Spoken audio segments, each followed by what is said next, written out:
Welcome, everybody, to the Sunday night Wonderful World of Generation X. I'll give everybody a moment to start popping in. Whoa, Facebook's taken off already. Got 8, 10, 12, 14 people jumping in on Facebook. YouTube is lagging just a little bit. Tammy Owens, hello. Joan, hello. Good to see you. Deb German, we are live. Michelle McDaniel, two of my favorites popping up on YouTube. Tammy, Joan, I said hi. Lori, how are you? Howdy. Good to see my subscribers jumping in quick. Wirehead coming in from the Great White North. Stacy Combs, hello. How are you, honey? Good to see you. Good evening. God, we have a major thunderstorm going on right here, so I will warn you ahead of time if things go south. Marie Clayton, hello. It's not my intention. Thomas Meyer coming in from Western New York. Tammy Elaine Jones Sims, good to see you. Jody, hello. Bridget, hello. Val, there you are, buddy. Good to see Val's Black Cats Rule. Paula, hello. Happy Sunday. Wendy P. Braden checking in with Thunder Boomers there too. Tina Troy, how are you? Andrea, hello. Joseph, hey man, what's going on? Christopher, good to see you from Bisbee, Arizona. Andrea Michelle, Sarah Ingram, good to see you again. Renee, hello. Rue, Kristen, how's everybody doing out there? How is everyone? Well put, Wirehead. If we have a slow connection on either of these, David Jones coming in from Tampa, I'll apologize. The weather is doing some nasty things out here tonight. Barbara Puskas, Yasu, hello, how are you? Labor Day long weekend. I'm glad you brought that up, Paula, because that's going to be one of the topics. Hey, Rhoda. Hey, Lori. Jack, hello. Susan. Yeah, if I say Labor Day, 70s, 80s, Gen X kids, when we were kids growing up, what do you guys instantly think of? Andrew, what's up? Doing well, Bob. Thank you. What do you guys think of? For me, there's only one thing. Why do we deserve a live on Labor Day weekend? Because this is one of my favorite days. This is one of my favorite things I look forward to all week. It's not a chore. It's not a job. It's me hanging out with 10, 20, 50, 100, thousands of my closest friends. What's going on, Irene? Good to see you. Ray, hello from Indiana. Back to school. Yeah, Wendy, definitely back to school. But for me, that wasn't until after Labor Day. Marie Clayton's got it for me. Jerry Lewis Telethon. Was it just me? Kristen said it as well. I just remember looking forward to this thing, even as a kid. Paula, welcome to the Honorary Xers. Thank you for joining and supporting the page on YouTube. Thank you so much. Was it weird? Would our kids watch something like the Jerry Lewis Telethon today? Because none of the entertainment really on that telethon was directed towards us. It was very much adult. Doris, how are you? Good to see you, honey. Hello, Charlene. It was adult entertainment. There was comics on there. There were older people on there. It was older acts. And yet I really remember enjoying it and looking forward to it. Deb says she loved it. Tammy, hello from Charleston, South Carolina. Guys on Facebook, keep pounding the likes. Let's see how many people we can get to join our stream. Keep hitting that like button and see if it draws anybody in. Michelle McDaniel, member of the Honorary Xers, 2 months in a row celebrating. Bridget says, I love the telethon. Here's a couple things I think maybe I'm trying to put together a post for tomorrow. And it meant a lot to me. It's a lot of really good memories around it. So I want to do it justice. One of the reasons I think we all loved it so much is kids today don't realize that for us, television ended. Like it was on a timetable for the day. There would come a time at midnight that the national anthem would play or soon thereafter. And then right after that, that would be the end of it for TV. Corey, great to see you as well. But Labor Day, that thing went on 24/7. It was, and I don't know about your parents, for whatever reason, maybe it's because there wasn't school. Maybe it's because back to school is right around the corner. My mom and dad let me stay up as late as I wanted with the telethon. And I just remember watching it all the way through as late as I could. I loved it. I would stay up till 12, 1 in the morning, 2 in the morning. As long as I kept the volume down, my parents didn't really much mind. And I just remember being up late for that thing. Wearing a Goonies shirt right now, Retro Gamer. Very cool. We think alike. And it was all weekend, Susan. Exactly. Yeah, Holly, we're talking about the Jerry Lewis telethon because it's something that I don't think would carry over well today. Hey, Shelly Clemens. And then the cool thing about it was I even remember watching the phone lines, right? I remember begging my parents to donate money just because I thought that if I got to call in, somehow I'd see the operator pick up the phone and talk to me. I think we might have been able to donate once or twice, but I remember in Rochester, which is where I lived when I was that young, I think it was local. So every local channel, happy birthday to you, Maureen, celebrating her birthday. Every local channel had it on their local affiliate. And I remember the excitement when it would show the local tally, which would be a much smaller number. And then it would be the large tally with Jerry Lewis. And it was money that would stay both locally and go nationally. Stacy says, did they ever find a cure for MS? I think there's treatments. And I think that's the way a lot of things have been going. There's treatments. There's new treatments going forward. There's new treatments for that stuff. I'm not even close to being an expert on any of that. And I know that there was some drama, some issues around the telethon in the later years. I don't really know much about that either. And to be honest, it's not really germane to the conversation and the memories that I have. Happy birthday, Kristen. I see Kristen Suave's birthday is today as well. Wendy P says hubby has it. John, how come you didn't go to the Gen X Nashville takeover?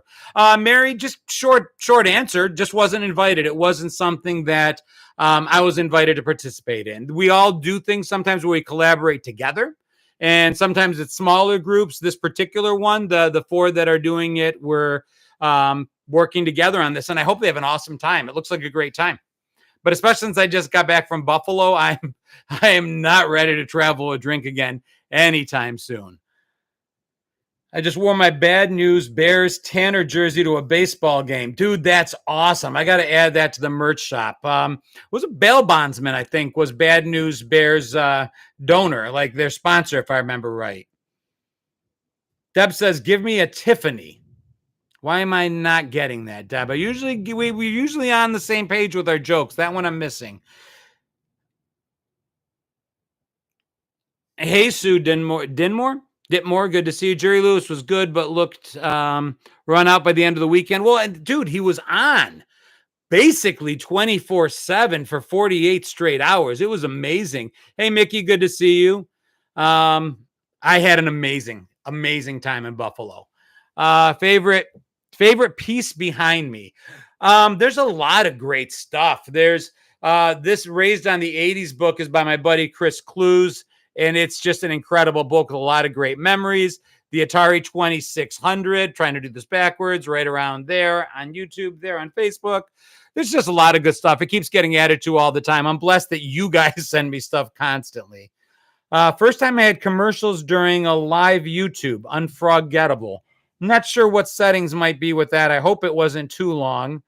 Oh, Tiffany is the nickname for the Super Bowl trophy. Got you. Well, I want one, but I don't think I'm getting it anytime soon. Rubik's Cube is there. That's actually a gift from a follower and a friend. That's pretty cool. Mohawk Place, Buffalo, best dive bar in Buffalo. There's so many great dive bars. I will, as we transition, I guess YouTube's throwing, if I get a certain number of people in the live YouTubes, both platforms have a way of monetizing, I guess. I hope it's not too disturbing. Hopefully it's quick or you can skip or I don't know. Transitioning, Buffalo. Starting to work on getting the editing done from Back to the 716. It's a lot of editing. But I got to tell you guys, if you have the opportunity to go back in time 30 years to the places that you visited, the places that you hung out in, the dive bars, the diners, the restaurants, the parks, the whatever it is from your 20s, I invite you to go back. If you get an opportunity to go out and push the envelope and just stay out later than you normally would. Drink a little more than you normally would. Party a little harder than you normally would. If you saw If you saw one of my videos from the Saturday after going out Friday night before we went to the Bills game, I looked 100 years old. It hit me. I admit it. But I got to tell you, the opportunity to be able to be sitting there at 54 years old in Mulligan's Brick Bar, doing shots of Crown, drinking bottles of Labatt Blue, and playing foosball against 20-something-year-olds. It de-aged me by about 20 years. Listen, I never felt very old to begin with. I don't know when that trigger comes. I have enough of my mother in me that I'm hoping that it never comes. My mother is pushing 80 and maybe not. Maybe I think she lies about her age. I shouldn't have said that. She's pushing a certain age and you'd never know it. That's who I hope I am. But I've got to tell you, pushing the envelope, revisiting my younger self, following in my younger self's footprints for the weekend, it was incredible. I feel so much younger right now, just because it just let me know that I could do it still. Stretch yourselves. Don't buy into the mentality that we are a certain age. I was just working on a video. Mr. Roper was 52. Yeah, and he looked every second of 82. It's part inside, I think. Good for you, Andrew, sober for 3 years. I don't drink a lot. Not that I think if you can, great. If you don't, that's fine. But this week was different. This week I allowed myself, I probably drank more in 3 days than I've drank in the past 8 months. Easily. Way easily. But it just made me feel young again, and it didn't go away. That feeling has not faded at all. And I think that's a gift. Wilford Brinley was 54 when he filmed Cocoon. No, Kevin, he wasn't, buddy. This is going to hurt a little. He was 48. He was 48 when he started filming Cocoon. So worse than you thought. Deb German says, I act 18. I just called Pops on a job site the other day. That's awesome, man.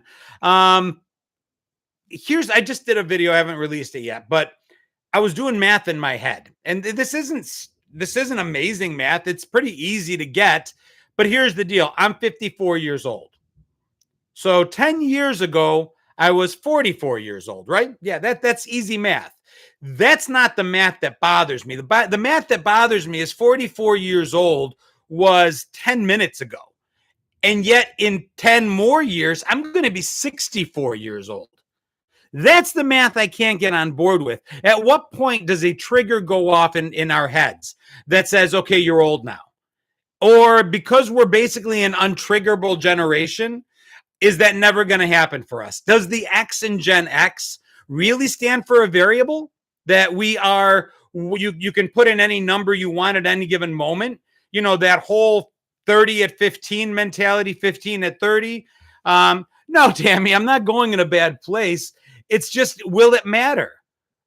Will it even matter? Aside from getting a check that Rhoda says at 65, does it even matter? Do the numbers mean anything to us? I'm hitting the gym harder than I have in probably 30 years.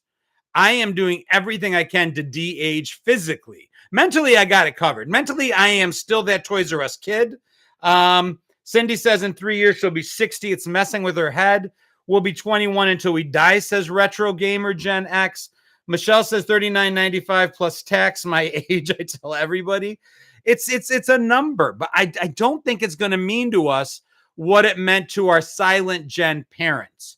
If we had older boomer parents, my dad aged way before his time in a lot of ways, and that was life. Life did that. I don't know.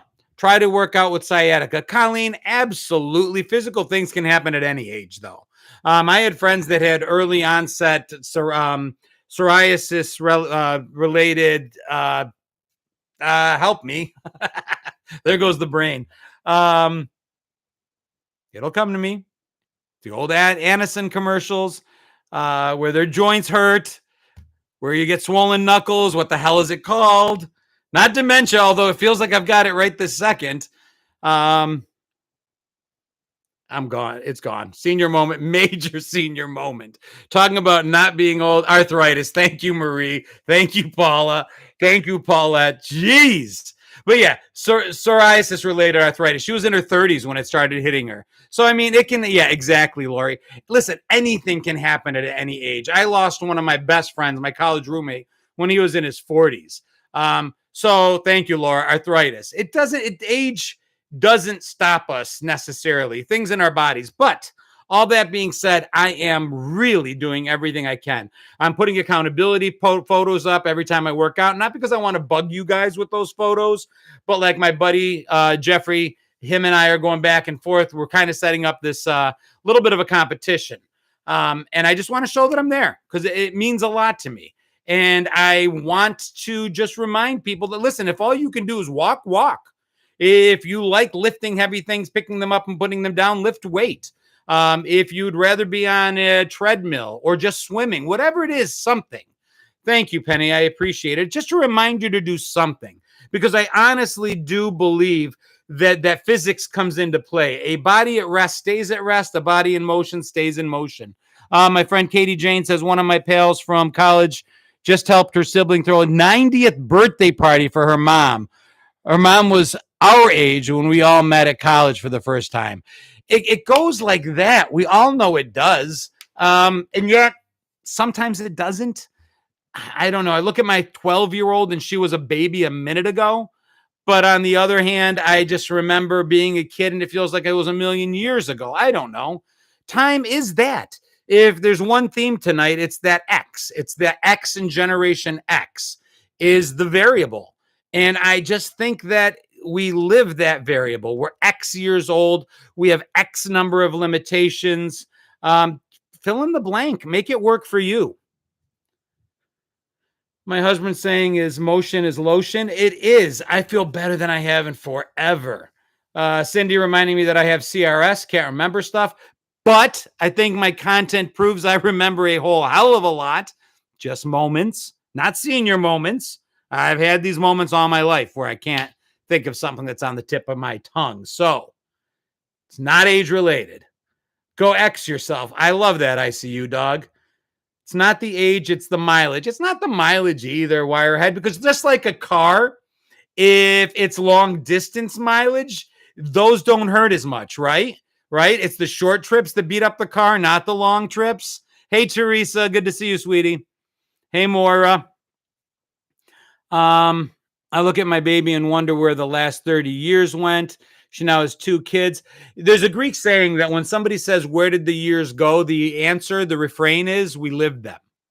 Where did the years go? We lived them. And that's awesome. That's probably the best answer I can give. And we have a lot more to live.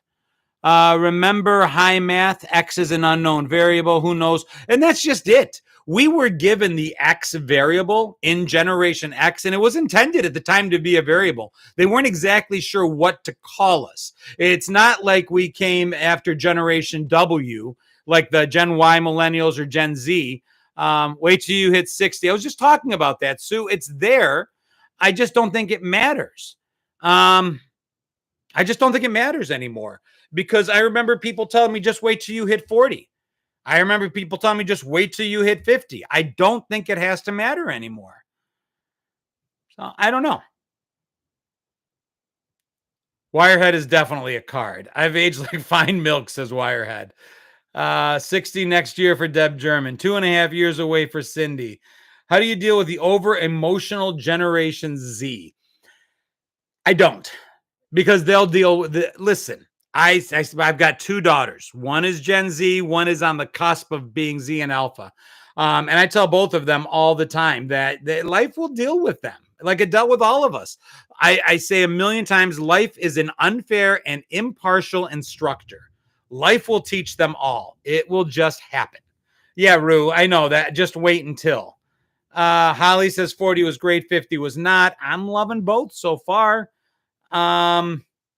Yeah, it's they'll get to the point where they have to. Yeah, Stacy, you and I are exactly the same age. I think that they're over emotional because that's where life took them. We were told, cry and I'll give you something to cry about. We were told, listen, don't think about it. Just move on. Don't think about it. It'll get better. Ignore it. It's not a big deal. Let it go. Don't make too much of a big deal about it. Walk it off. Forget it. Don't think about it. That's how we were taught to deal with our emotions. So we put them into a lot of us. I'm speaking generationally. I think this is true over the course.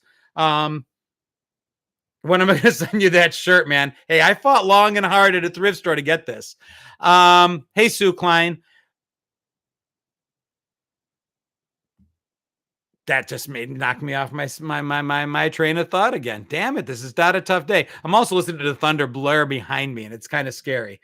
But yeah, we were told that it's generationally. The advice was to keep our emotions in check, especially if you're a guy. Don't let them see you cry. We allowed our kids to be more expressive. And I think that's the irony. When they get at us, when you see online that they go after Gen X and say, you guys are, the, I don't care generation, the whatever generation, and they mock that part of it, they forget that we're the ones that allowed them to be different. A lot of us allowed our kids to be more expressive. And this is the result. I joke with my girls that, listen, I want you to share your feelings. I just don't necessarily want you to share all the feelings all the time. Be selective. Pick and choose. Lynn Melton, down the road from you in Monroe. Come have a beer with me. I'm at the Hickory Tavern in Indian Land a few nights a week. Tuesday, Wednesday, Thursday. Come have a beer. The Kelly Albright says the emotions are a little bit much with the younger gens, but we have to take each individual for who they are. The emotions aren't the issue. The emotions are symptomatic of other things. We've all had it rough. We had one situation, they have another. We isolated them a lot during COVID, so now they can't order at a table. They feel uncomfortable talking on the phone and ordering a pizza or scheduling a doctor's appointment. But these are the things where I'm saying life will teach them, because we won't always be around to do it. So inevitably, eventually, things will change. John Edwards says, 60 checking in. I don't know where you're from. Really matters. It's who raises you. Absolutely. Absolutely true. And it's who raises you and what happens along the way. I often say that we used to understand that differences in opinion were no more than just having walked somebody else's path. I feel what I feel because I live the life I live. That's about it. Diamond says they lack coping skills. Well, life will give them coping skills. It'll happen. They will eventually have to fend for themselves. Guaranteed. Absolutely. And they have their strengths and they have their weaknesses, and life will sort it out. You can't order a pizza around here. You have to do it on an app. Well, and they're good at that. Here's the irony, and here's where life will teach them. I just read an article where 82% of employers would rather hire millennials or Gen X, even for starting positions, if and where possible, even if it means paying a little more, because Generation Z lacks so many fundamental skills that employers are looking for. And again, I'm not painting an entire generation with a wide brush. I'm just saying this is a statistic that's out there. It's the truth. And they can say, well, not me, or that's not fair, but it's still the truth. 82% of those polled said that. That's going to change in time. They'll figure it out.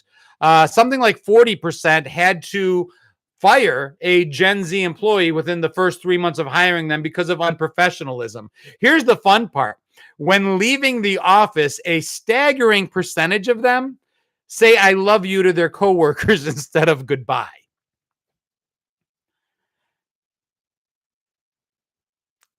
At work, with coworkers, I love you instead of goodbye.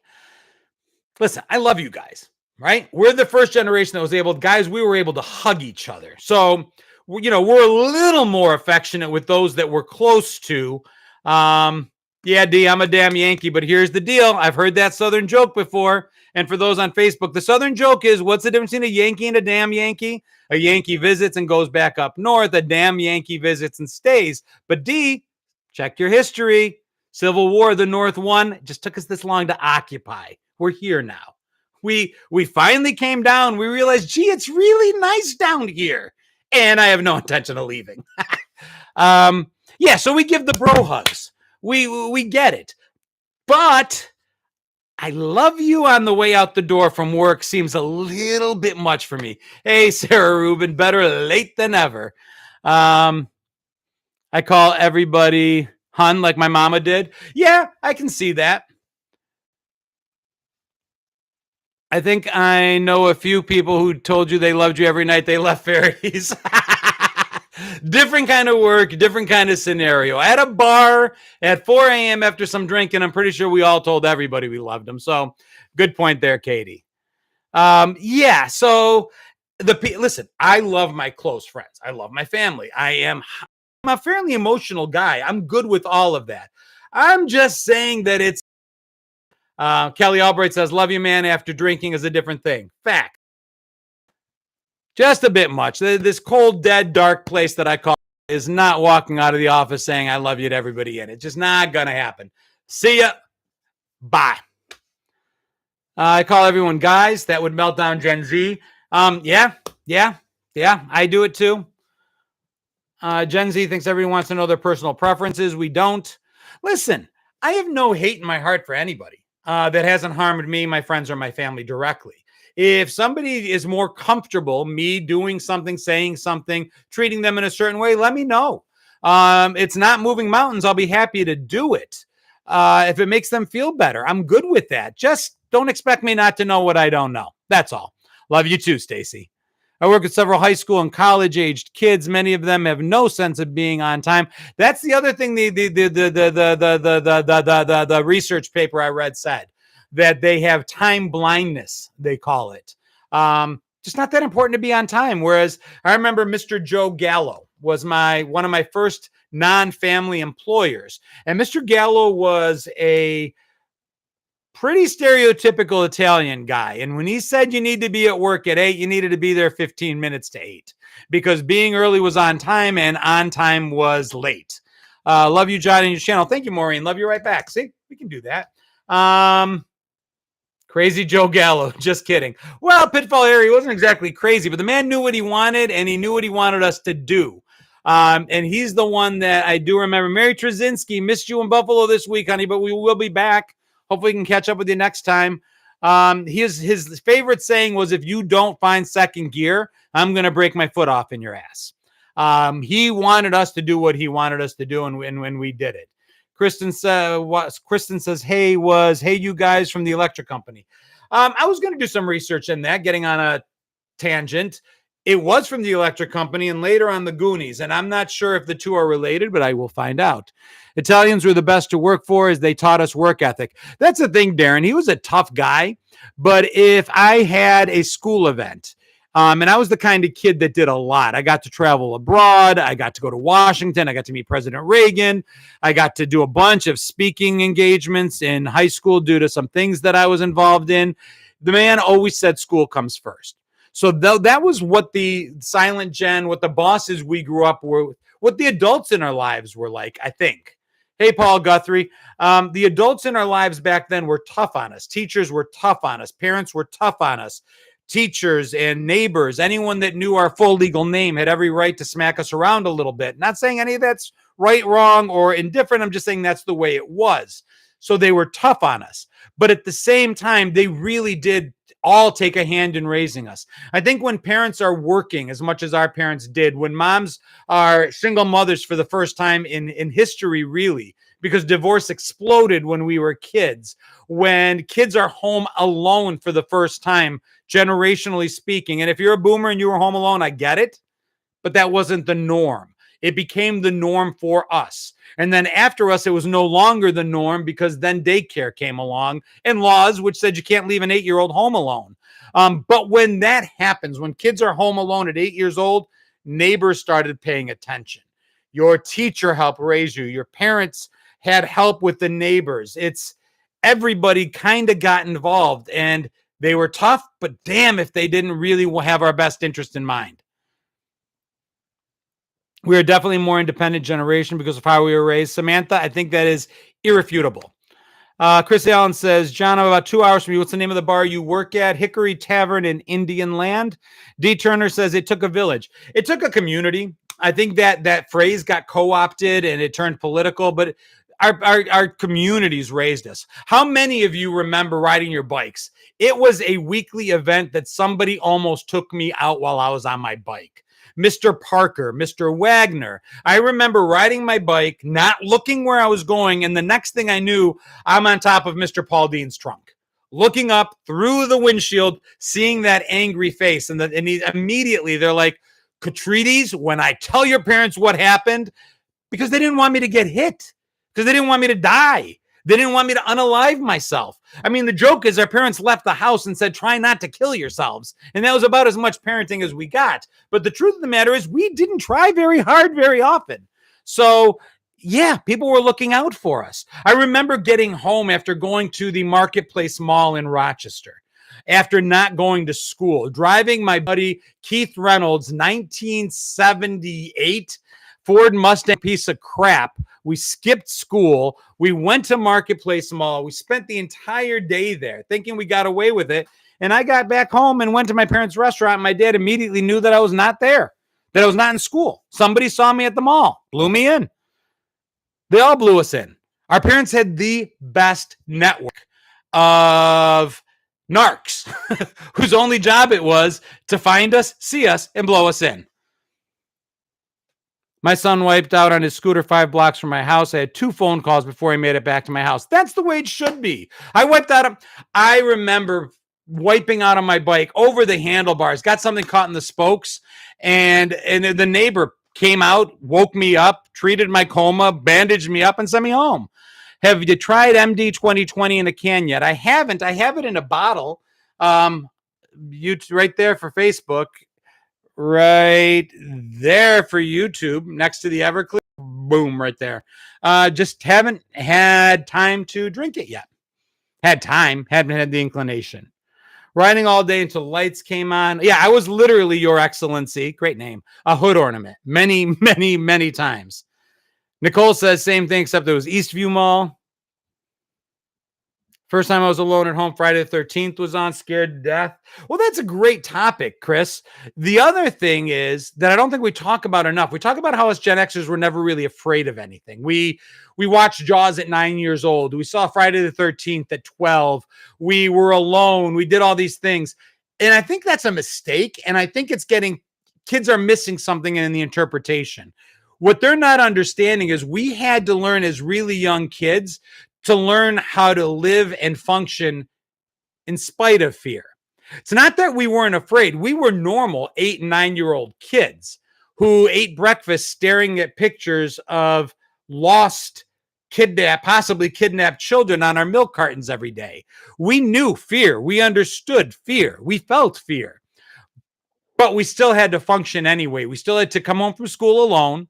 And if it got 6 o'clock in the wintertime, my mom wasn't home yet, I was scared. I went over and I locked the door. If somebody came and knocked on the door after it got dark, we were all trained to never answer the door. I was scared, but I didn't answer the door. I fed myself in spite of the fear. I cleaned my house as I was required to and did my chores in spite of the fear. I started my homework and changed out of my school clothes and put on my play clothes in spite of the fear. We did those things, and I think it's a misnomer, and I actually think it's a little bit not giving us enough credit to say we weren't afraid, because if you're not afraid, then there's no credit to be given, but we were afraid, and we functioned anyway, and I think that's really cool. That's what makes us independent. That's what makes us critical thinkers. That's what makes us quick on our feet. That's what allows us to compartmentalize when the world is falling apart all around us and still get done what needs to get done, I think. I watched Amityville Horror, says Colleen. My dad scared the crap out of me opening a drawer. My baby brother would hang upstairs with a frying pan until somebody else came home. Chris Allen's going back to MD 2020 in a can. Spew. I'm crazy, not stupid. Seems to embody Gen X pretty well. Good point. I like that. Definitely no warning labels. Agreed. Did I hide under the covers and stay still thinking a person at the door would not see you in the fear? Oh my God, yeah. Or I just remember, like, after our parents went to bed, would 84 babies be Zennials? I think that works, June. I remember being afraid in my room, and there were a couple different things, like Ricky Tikki Tavi. Does anybody remember that acid trip of a cartoon? Hey, Mark. I remember the cobra and Ricky Tikki Tavi slithering around the house prevented me from being able to sleep with a foot outside of the blanket. Like, I couldn't hang my foot over the bed because I thought the cobra was underneath the bed waiting to strike. Yeah, I remember that. I remember being afraid and just thinking if I'm under the blankets, I'll be okay. They won't see me. I busted my ass on my bike, blood all the way down on my back of my bike, and still went home. Mom was disabled, so there was always somebody home, but we all loved horror. We did. We all loved horror. A lot of us loved horror. Oh my God, Ricky Ticky, says MJ. Yeah, Kipling, I think. Correct, Wirehead? I think it was Kipling that wrote Ricky Tikki Tavi. I could be wrong. Exactly, Your Excellency. I strike. Still leave my feet hanging over the bed. I do too, but there's still that little kid inside of me that thinks for a moment before I do it it's just that little bit of hesitation. Did we have block parties, Paula? See, block parties to me are like play dates. They're planned. And when I was growing up, a lot of it wasn't ever really planned. If it was Labor Day weekend or if it was something special like that, I think the neighborhood a couple times had some traditional things where everybody would bring a plate. So in that sense, yes. But we all just got together anyway. Dude, how old are you when you got a TV in your room? I used to watch MASH late when I was 13. Hokey Redneck. Guys, throw a thank you to Hokey. $20 as a donation on my YouTube page. Dude, thank you so much. I was probably around 13. I've joked about it before. I got an Emerson 13. No, I guess it was 19-inch black and white TV with the rabbit ears. And I think I was 13 because I'm pretty sure 83 was when we first got our Atari. And my older brother and I shared a bedroom, and the Atari was never allowed on our Zenith. Could not put Atari on the good TV. That was not allowed. So my parents finally acquiesced and got like a 19-inch black and white TV for the Atari because they just really thought that newfangled technology would somehow ruin the good TV. So we had to play Atari on the black and white, except when our parents weren't home. In which case we snuck out the whole thing and set it up and played on the main TV because, we were stupid and we didn't think they'd know. Somehow they knew. It would ruin the picture. Yeah, that's what they thought, Hindi. But I remember there were certain shows that really stick in my mind that we would watch on the TV. You mentioned MASH. For me, I remember my teacher assigned homework the day after. Or maybe, I think it was the day after was homework. That was shortly after he bought the TV for us. So that's one way to check what year it was. But I remember I had to watch the day after. My parents had no interest in watching it. So I remember watching that monstrosity, that childhood wrecking moment alone by myself in my room. I remember I had to watch Diary of Anne Frank, I think, came on television. Things like that. My parents really didn't want to watch, and they pushed me off into my own room to watch that stuff. No TV in my room until college. We couldn't afford one. Dukes of Hazzard was my favorite. Hogans Heroes. Could you imagine Hogans Heroes today? Somebody pitching that particular theory. Hey, let's make a comedy, right? And we can set it in a prisoner of war camp, a POW camp during World War II. Yeah. Well, yeah, they'll be Nazis, but they'll be funny Nazis. They'll be like bumbling, funny Nazis. That's all right. I got an idea for this colonel. We'll make him Colonel Klink. He'll just be a complete and total bumbling fool. We're good. World War II, Nazis, POW camp. Great idea. Let's make it a comedy. You think that would get greenlit today?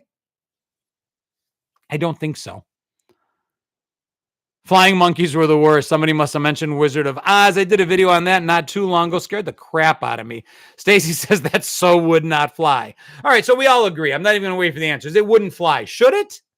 Are we evolved now where we're like, no, you can't make fun of Nazis? Because I'll tell you what, I think it was LeBeau, one of the actors in Hogans Heroes, had a very strong attachment, whether it was him from the military, some very, very strong attachment. I think he might have actually been Jewish, perhaps. But his theory was he was all for it. He thought it was incredible. He thought it was a great idea because he wanted to put this thing out there that would take away all the power of the evil, to make fun of them. And he thought it was a good thing. So I don't know. I thought it was a great show. Oh, here we go. Thank you, Wirehead. Reading my mind. The actor who played LeBeau in Hogan's Heroes was an actual prison camp escape artist from World War II. My point exactly. See, Wirehead? 2 brains, 1 mind.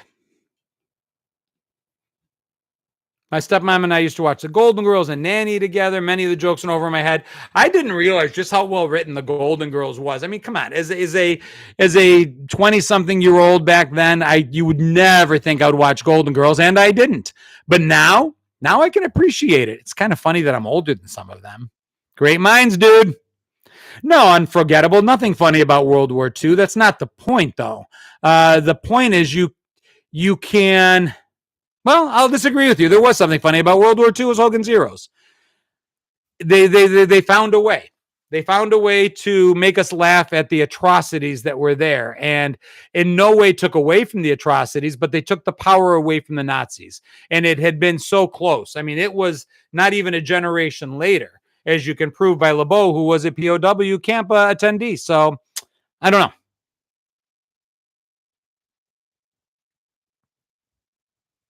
Fools seldom differ. Good point. I like that. Wait. That's an insult. Paula. Fair enough. Black Sheep was one my dad liked to watch. I remember Baba Black Sheep. Black Sheep Squadron, McHale's Navy. Yeah, it's funny. Those are big. Westerns and war stuff was really big when we were growing up. Neither of which is today.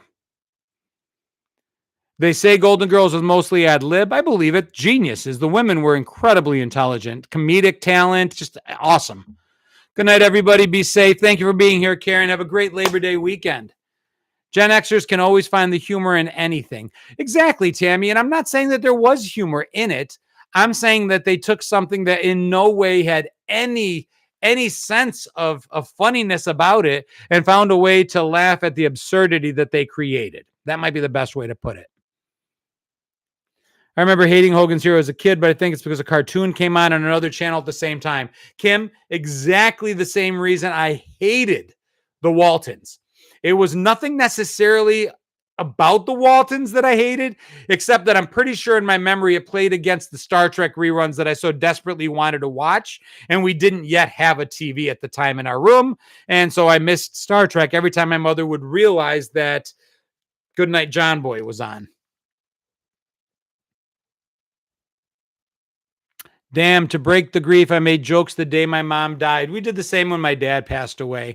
Just remembered better times and laughed. Listen, laughter is a knee-jerk reaction to grief for a lot of people. Just is. Jeremy says, try being Gen X and a paramedic for 35 years for humor. Yeah, I mean, gallows humor, right? Dark humor. It's a thing. And I think we have it in spades. We were the generation of kids that made jokes after coming home the day after the Challenger accident. And I still remember every single joke. Not saying it was funny. The situation itself wasn't funny, but that's how we dealt with it. Night, Mary Ellen. I remember having such a crush on Mary Ellen, though. And I don't know if y'all remember. You girls may not remember it. Some of you older guys might. Mary Ellen showed up on a magazine not too long after the Waltons went off the air trying to change her image. And we might have gotten our hands on that magazine. That's all I'm going to say. Mary Ellen was, there it is, Mac Mama. Mac Mama got it. She was in Playboy. I remember 2 jokes about the Challenger. JTR, the serial killer, I probably remember 12. What was Sonny Bono's last hit? The Tree. Oh. Kristen Suave says, oh no, here comes the dead puppy jokes. I'll give you one better. Who remembers? I don't know if I want to go down this train. All right, nobody list them in the comments, please. But we were the generation of kids that laughed at not dead puppy jokes. They were dead baby jokes, which I'd kind of forgotten about until this moment and probably should have continued to forget about them. It's pretty dark. A lot of actresses try to change their reputations that way. My husband just died and I had to laugh. Oh, Facebook is dying. Let me get a charger. Give me 1 second.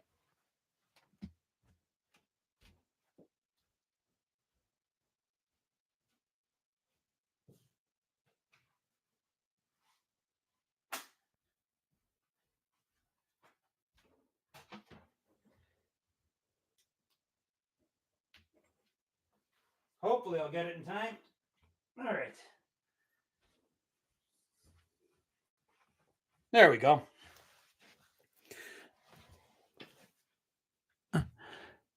Hey, Matt Greaves. Good to see you. Better late than never. What do you call a guy with no arms and no legs in a pool? Bob. Oh, Kelly. What do you call the same guy at your front door? Matt. Darren Page says, I loved Little House and have the complete series on DVD. Little House on the Prairie, a lot of what's grosser than gross jokes. I'd forgotten about those too. Little House on the Prairie is another kind of a misnomer. People think about Little House on the Prairie as being this really cute show, family friendly, which it sort of was. But it had, we've talked about it before, a lot of really, really dark episodes. For a lot of people, the end of their childhood as they knew it was watching the episode where Mary woke up blind. I mean, I don't know how many of us put like things over our eyes and tried to walk around the house just in preparation of that possibly happening to us. Under the Bleachers by Seymour Butts, Your Mama's So Fat. Yeah, it taught life lessons. It taught you that life on the prairie was kind of tough. It taught you that when Mom Ingalls cut her leg, she almost had to cut it off due to the infection. Was it Alfred or Albert ended up getting addicted to like morphine, burned down a blind school, killing everyone in it. That was a fun episode. Your mama runs tracks for the Salvation Army. Yeah, Albert's addiction, D. Turner. That was dark. I'd forgotten that, but I mean, they literally showed the school burning down, and you could see one of the caregivers holding a baby in the window as it burned down. Little House on the Prairie was dark. Let's just leave it there. Little House on the Prairie, you're right, Aaron, had a lot more in common with Oregon Trail than most of us remember, and it wasn't just dysentery that killed people. Why is Helen Keller's leg yellow? Her dog is blind, too.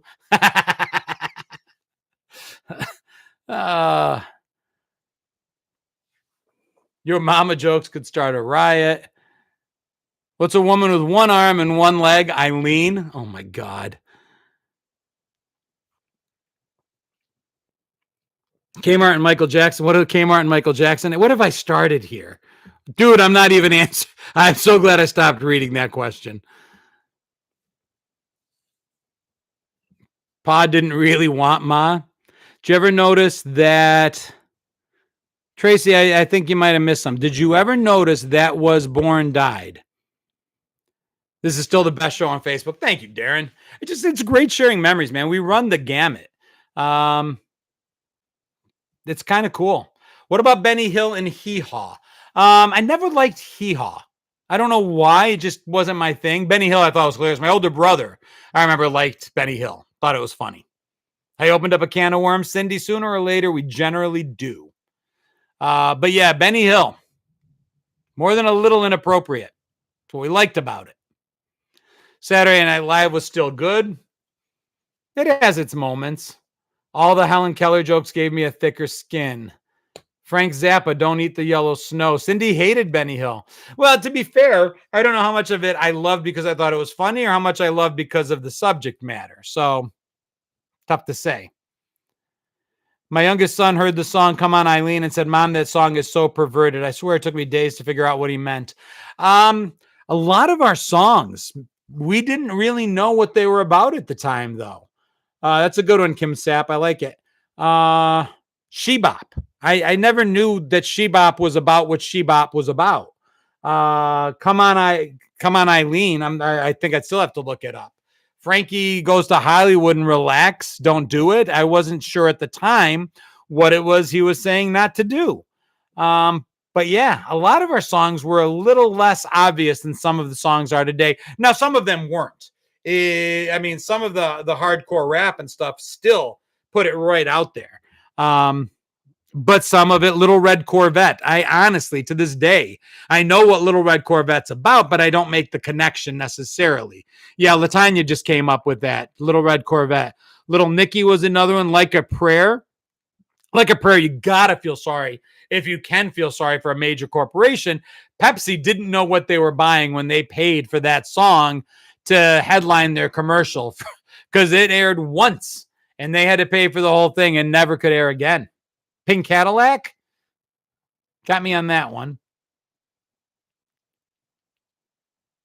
Raspberry Beret. Prince had a lot of them.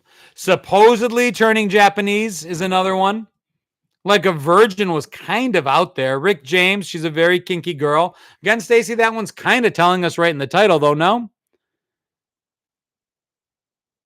But a lot of it kept, like I said, it wasn't right out there. It was in code. And some of it we got, and some of it we didn't get. And some of it, I think if I were to do a video going through every single song and doing the research, I'd still find stuff we didn't realize was saying what it was saying. Prince was a very kinky guy. And I like the jokes that say, here's a guy that was 5 foot nothing, had a voice higher than a 12-year-old choir boy, would walk into the room wearing assless chaps and a pink blouse and still leave with your wife on his arm. Papa Don't Preach. Relax from Frankie Goes to Hollywood was a big one. Tube Snake Boogie. Joseph, I'm going to have to take your word on that. I didn't know about that one. Elizabeth said, what? I really didn't know about the songs. I still don't know. You're not alone. Jack and Diane. All I can think of with Jack and Diane is, what is it? Sucking on a chili dog outside the tasty freeze. So horny. Yeah, Two Live Crew with that one. I think it was Two Live Crew, right, Chris?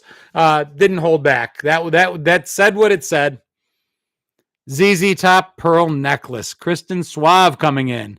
Dude, I went from these bad jokes to these. This episode took a turn. This episode most definitely has taken a turn. 8:54. Got a few more minutes. Olivia Newton-John, let's get physical. Chris Allen coming in with I Touch Myself by, I can see her in my head. Rain, thank you so much for the donation. Every little bit helps. I appreciate you guys. I started it. That's kind of my job, Kristen. I thought meant too hungry. The Divinals. I'm too Samantha Fox was the other one. That I was thinking of. Yep, Samantha Fox Touch Me. That's the one I was thinking of. Summer of '69, Jeffrey. I didn't know that one until about 2 months ago. Somebody let me know what the Summer of '69 meant, and I guess I should have known. I should have done the math because Bryan Adams was not old enough for it to have been about anything else. Generation Triple X. That's good, Brian. Bob. Aerosmith, Ice Cube Stealing Music, Blow My Fuse by the Kicks. Hey, Deborah Mott. Roxanne by the Police? That one I didn't know. Dancing in the Dark, Dancing in the Sheets, Dancing in the Moonlight. Pretty much anytime anybody was dancing in the 80s, they were having sex. Lita Ford, It Ain't No Big Thing. Hopefully she wasn't singing about me.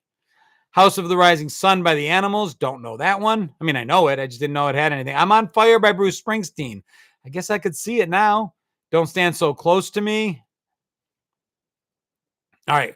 We have like 5 minutes. Roxanne was about prostitution. Hey, Aaron. Thank you. Love you too. Well, listen, it's getting to the... This is as good a time as any to end this, I guess. John, you're a big deal. Big thing to us. Aw. I Kissed a Girl. I remember that one. That was like a year ago. It was probably 25 years ago. Wow. That was a long time ago. It just doesn't feel like it was a long time ago. Unskinny Bop, Bop, Bop, Bop. Can we stop? Don't Turn on the Red Light. Roxanne. All right, I get it. I spent some time in Amsterdam as a kid. I took a trip over there. I saw the red light district. I should have made that connection. Didn't visit. We went with, we were watched. But anyway, Sarah, I appreciate you being here. Rhoda, I appreciate you being here. Everybody.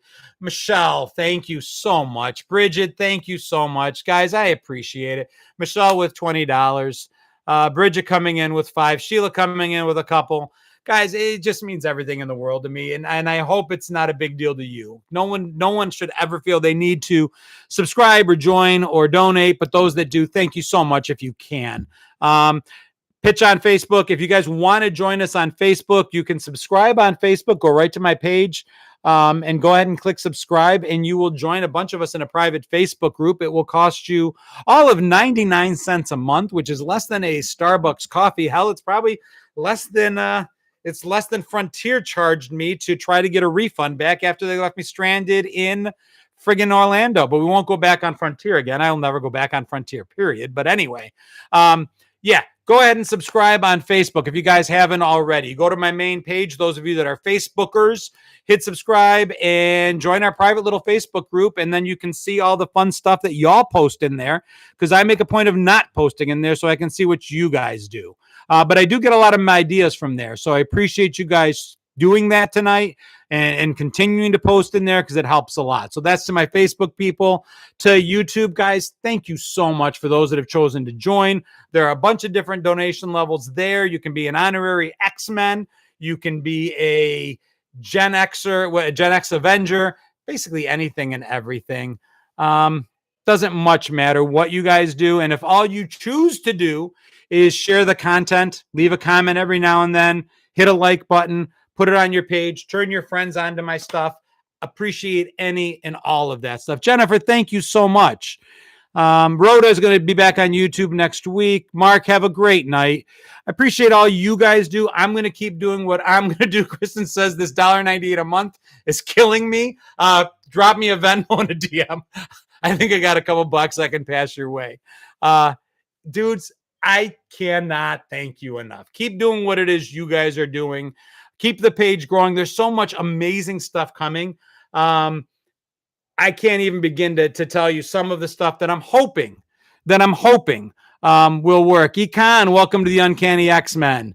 There's a lot of stuff that might happen. I'm just doing everything I can to make sure that everybody remembers that there was a time before tech, that there's a generation that spanned all tech to no tech, and that we can do anything and everything, and that we're not going anywhere anytime soon. I refuse to let us be the forgotten generation, at least among each other. Eli, good to see you, buddy. Thank you so much for that. So here's the deal.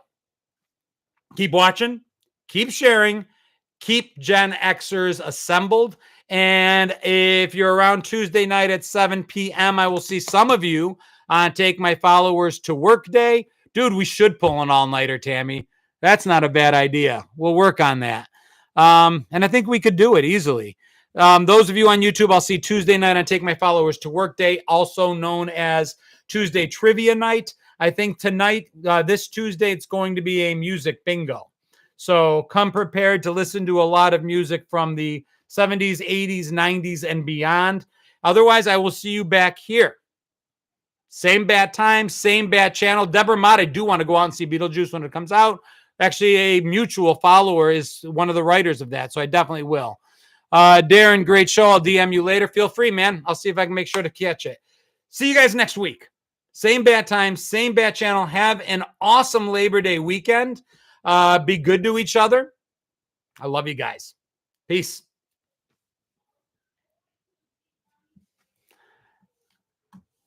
And stay safe and healthy, everybody. Good night. Good night, Sarah. Good night, Marantha. Good night, Kristen. Good night, Stacy. Good night, Sheila.